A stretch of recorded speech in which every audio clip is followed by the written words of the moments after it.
우리 역사를 사랑하시는 대한민국 국민 여러분들 안녕하십니까? 한국사 전문가 설민석입니다. 올해는 광복 70주년이 되는 해인데요. 우리 독립군들의 이야기를 담은 영화가 만들어지게 되었습니다. 바로 암살인데요. 여기는 암살이라는 영화를 통해서 당시 일제강점기와 독립의 역사를 살펴보는 시간을 가져보도록 하겠습니다. 자, 일제강점기는 총 35년인데요. 1910년대, 20년대, 3, 40년대 이렇게 세 단계로 나눠지게 됩니다. 자, 초반 1910년대는 무력으로 처단하는 시대다 그래서 무단 통치 시대라고 부르는데요. 군인 경찰 즉 헌병 경찰이 칼을 차고 우리 백성들을 마치 노예처럼 억압했던 시대입니다. 자, 그러나 상황이 달라지게 됩니다. 바로 1919년 일본 집권 10년 차 3.1 만세 시위가 벌어지게 되는데요. 종로에서 시작된 3.1운동은요, 전국적으로 번져나가게 되고 만주, 연해주, 미주, 심지어는 적의 심장부인 일본에까지 만세의 물결이 번져나가게 되지요. 우리의 독립의지가 세계 만방에 알려지는 순간이었고 일본은 더 이상 강압적인 통치를 할 수 없게 됩니다. 그래서 그들이 표방한 20년대의 통치를 이른바 문화 통치라고 부릅니다. 자, 제목이 어떻습니까? 달달하죠? 달콤합니다. 그러나 겉으로는 부드럽게 다스리는 척하면서 우리 백성들을 친일파로 회유하려는 무시무시한 기만 정책이었다라고 보시면 되겠습니다. 자, 그런데 3.1운동에 자신감 가졌겠다. 표면적으로는 부드러워졌겠다. 그래서 국내에는 각종 경제적, 사회적 민족운동이 그리고 국외에서는 무장투쟁운동이 꽃피었던 것이 20년대가 되겠습니다. 그런데 그렇게 10년을 노력했건만 독립의 빛은 보이지 않습니다. 그래서 일제강점기 중에 가장 힘들었던 암흑의 시대가 바로 30년대가 아닌가라는 생각을 해봅니다. 많은 이들이 20년대 친일파가 됐죠. 그리고 일본의 군사력은 점점 더 강성해져서 중국을 침공하고 만주를 점령하는 만주국을 수립하는 지경에 이르게 됩니다. 사람은요, 어떤 희망이 보일 때 노력을 하는 법인데 전혀 희망이 보이지 않는 시대가 30년대 초반이었어요. 그런데도 뜻을 꺾지 않고 꿈을 잃지 않고 우리 독립군들은 목숨을 걸고 싸우게 되는데요. 이 1933년을 배경으로 영화 암살은 시작이 됩니다. 자, 그럼 지금부터 실제 있었던, 존재했던 독립군과 그리고 독립단체들을 소개해 드리도록 하겠습니다. 먼저 1910년대입니다. 여러분들 기득권 세력이 나라를 일본에 팔았지 않습니까? 을사오적 아세요? 누굽니까? 이완용, 이지용, 이근택, 박재순, 권중현 등 이 을사오적과 함께 많은 기득권 세력들이 우리 민족의 주권과 자신들의 개인적 이익을 맞바꾸게 됩니다. 하지만 모든 사람들이 그렇지는 않았습니다. 당시 부자로 이름나 있었던 이회영, 이시영 육형제는 가산을 전부 정리합니다. 지금 돈을 한 600억 원 정도 된다고 그래요. 이 돈을 가지고 식소를 이끌고 바람 부는 만주벌판 서간도로 이주를 하죠. 그리고 거기에 세운 것이 바로 신흥강습소, 신흥무관학교가 되는 것입니다. 자, 독립군 양성기지 신흥무관학교는 산자락을 휘어감습니다.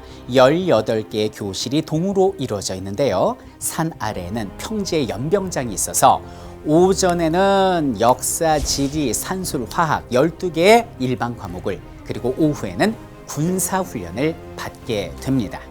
자, 왜 이론과 군사훈련을 병행했을까요? 우리 신흥무관학교의 목표는 눈앞에 있는 독립의 쟁취뿐만이 아니라 독립 이후에 신국가를 건설했을 때 이 나라를 이끌어갈 인재 양성에도 목표가 있었기 때문에 이론과 군사교육을 병행했던 것입니다. 그래서 10여 년 동안 약 3,500여 명의 훌륭한 독립운동가를 배출하게 되고요.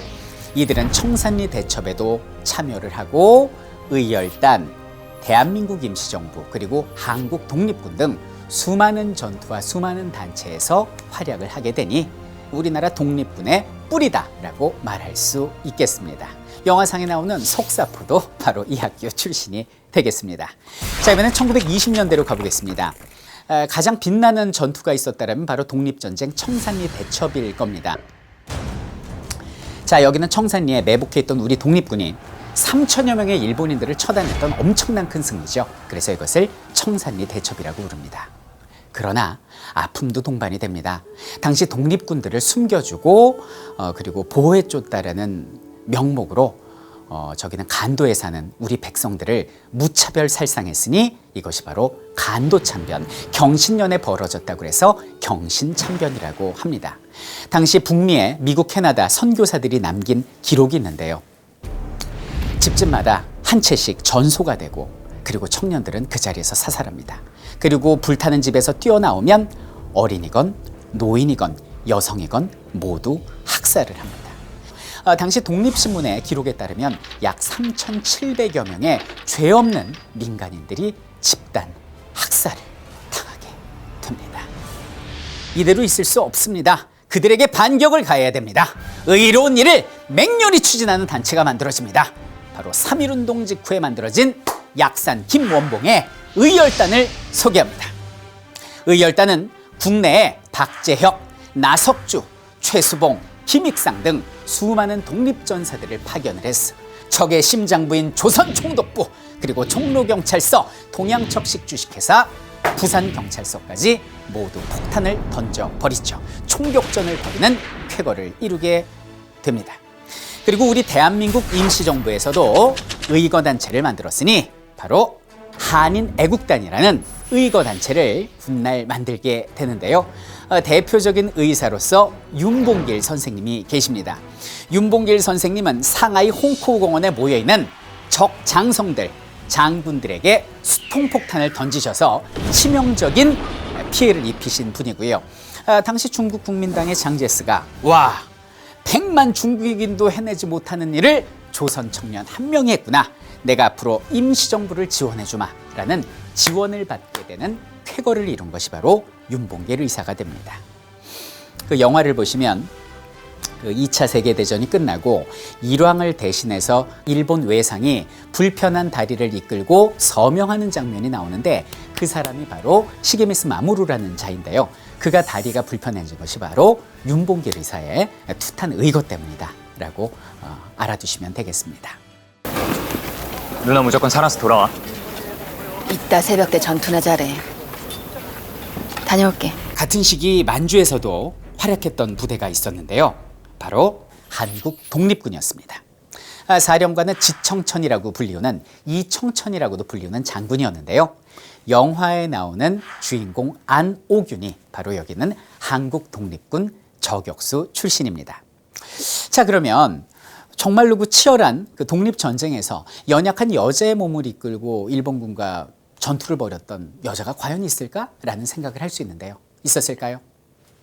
있었습니다. 바로 남차연 여사가 대표적인 인물입니다. 그녀는 일찍이 남편을 여의고 3.1운동에 참여합니다. 그리고 뜻한 바 있어서 독립군에 지원을 하게 되고요. 1920년 김좌진 장군님과 함께 청산리 대첩에서 일본군과 치열한 전투를 벌이고요. 그리고 영화의 시작과 똑같은 1933년에 만주국 수립 축하회에 참여한 일본군 장성 암살 작전에는 실패하지만 우리 독립군들은 훗날 그녀를 독립군의 어머니라고 부르게 됩니다. 자, 그런데 왜 최동훈 감독은 수많은 무장투쟁 중에서도 암살에 초점을 맞춘 것일까요? 그것은 바로 모든 것이 열세였던 우리에게 개인이 은밀히 적진에 침투해서 적장을 처단하는 이 암살 작전이 가장 직접적이고 치명적인 작전이었기 때문에 효과를 낼 수 있었기 때문에 암살에 초점을 맞춘 것입니다. 하지만 자신의 목숨을 꺾어야 하는 굉장히 위험한 작전이었기 때문에 그 안에는 수많은 고뇌와 아픔이 있었을 것입니다. 둘을 죽인다고 독립이 되냐고. 모르지. 그치만 알려줘야지. 우린 계속 싸우고 있다고. 자, 이런 많은 분들의 노력 덕분에 우리나라는 1945년 8월 15일 날 빛을 다시 보게 됩니다. 바로 광복인데요.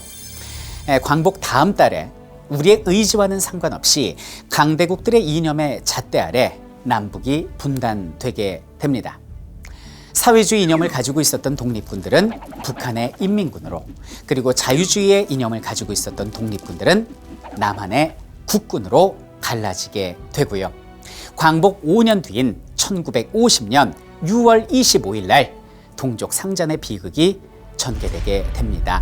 그 포화 속에서 그들은 산화하게 됩니다. 그리고 독립군들은 우리의 기억 속에서 서서히, 아주 서서히 잊혀지게 되었지요. 여러분들, 광복 70주년 2015년입니다. 당시에 형용할 수 없는 고통을 받으셨던 일본군 위안부 할머니들이 아직 생존해 계시고, 많은 피해자분들이 아직도 제대로 된 보상과 사과를 받지 못한 상태입니다. 우리의 상처는 아직 아물지 않았는데 그 아픔은 우리의 기억 속에서 너무 쉽게 잊혀진 것이 아닌지 다시 한번 반성해 봅니다. 이번 암살이라는 영화를 통해서 당시에 조국 항복을 위해서 목숨을 바치신 많은 분들의 노고를 우리의 가슴 속에 새기는 그런 시간이 되어야 하겠습니다. 이상은 한국사 전문가 설민석이었습니다.